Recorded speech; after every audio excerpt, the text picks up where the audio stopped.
NIT Hamirpur में इस्तेमाल cooking oil से मैनुअल तरीके से तैयार बायोडीजल से अब संस्थान की गाड़ियों को चलाया जाएगा। इतना ही नहीं, इस बायोडीजल के इस्तेमाल से संस्थान में चलने वाले जनरेटर और अन्य बायोडीजल से चलने वाले उपकरणों को भी संचालित किया जाएगा। एनआईटी हमीरपुर के ऊर्जा अध्ययन की इस पहल से संस्थान की हर साल लाखों रुपए की बचत होगी और कुकिंग ऑयल के इस्तेमाल को लेकर भी लोग जागरूक होंगे। इस उपलब्धि को संस्थान में अध्ययनरत मैकेनिकल विभाग के एमटेक विद्यार्थी विजय महतो ने हासिल किया है। विजय महतो ने बताया कि 1 लीटर यूज्ड कुकिंग ऑयल से 910 मिलीलीटर बायोडीजल तैयार किया जा सकता है और इसकी पूरी प्रक्रिया को 1.5 से 2 घंटे में पूरी की जा सकती है।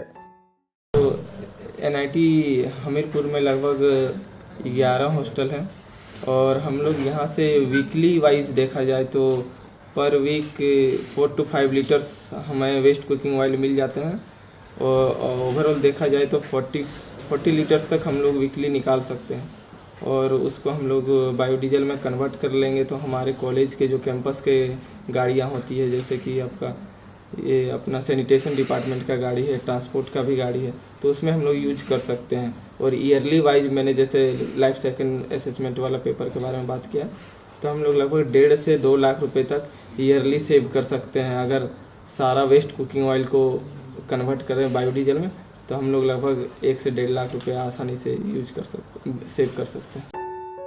विजय ने बताया कि बायोडीजल के इस्तेमाल से वायु प्रदूषण कम होगा क्योंकि गाड़ियां इसके इस्तेमाल के बाद कम कार्बन मोनोऑक्साइड छोड़ेगी। उन्होंने ये भी कहा कि इस बायोडीजल के इस्तेमाल से गाड़ियों के इंजन को कोई भी नुकसान नहीं पहुंचेगा।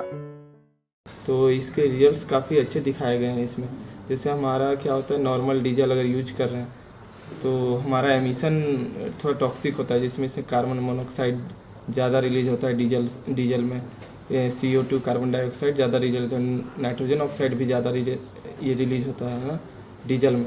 और अपना बायोडीजल में यूज करने से क्या होता है ना, इन्वायरमेंट फ्रेंडली होता है। ये कार्बन मोनोऑक्साइड लगभग 70% कम कर देता है डीजल के मुताबिक, और ये अपना कार्बन डाइऑक्साइड भी 30% तक कम रिलीज करता है। गाड़ी में हमें कोई मॉडिफिकेशन करने की ज़रूरत नहीं है। अगर हम लोग डायरेक्ट बायोडीजल यूज कर रहे हैं तो बस हमारा थोड़ा इफ़ेक्ट कर रहा है तो फिल्टर में हो रहा है, ऑयल फिल्टर जो यूज करते हैं। जैसे हम लोग नॉर्मली 6 मंथ में रिप्लेस करते हैं, तो हमें अगर डायरेक्ट सिर्फ बायोडीजल यूज कर रहे हैं तो 3 मंथ में आपको रिप्लेस करना पड़ेगा, लगभग 2-3 मंथ में। लेकिन मैक्सिमम हम लोग ब्लेंड करके ही यूज करते हैं बायोडीजल को, क्योंकि बायोडीजल डायरेक्टली यूज़ करना अभी सरकार ये नहीं कर रही है। हम लोग ब्लेंड करके जैसे 50% बायोडीजल 50% डीजल को मिक्स करके ही हम लोग यूज कर रहे हैं, या फिर 20% बायोडीजल 80% डीजल को मिक्स करके ही यूज कर रहे हैं।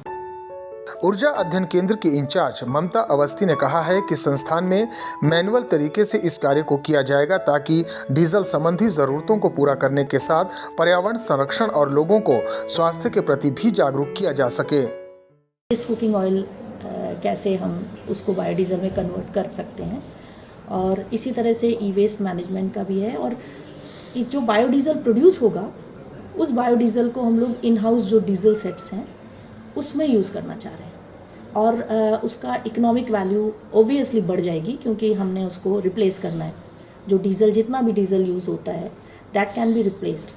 और ये first of all we are trying to identify the amount of waste which is being produced from all the hostels और all the cooking areas which are there in our campus. वहाँ से हम लोग क्वान्टिफाई करेंगे उसको। Quantify करने के बाद we will design a method to actually convert it into biodiesel. कितना बायोडीज़ल हम प्रोड्यूस कर सकते हैं इसका अंदाज़ा हमें करीब साल भर के सर्वे से लग जाएगा, क्योंकि हर मंथ में कितना प्रोड्यूस हो रहा है और कंसिस्टेंटली हो रहा है कि नहीं ये देखना है हमको।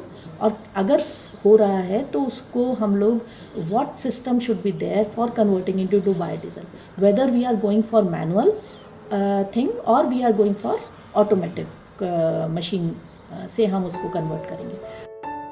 निसंदेह ही विजय महतो का ये प्रयास पर्यावरण संरक्षण में अहम भूमिका निभा सकता है। डीडी न्यूज़ के लिए हमीरपुर से जसबीर कुमार की रिपोर्ट।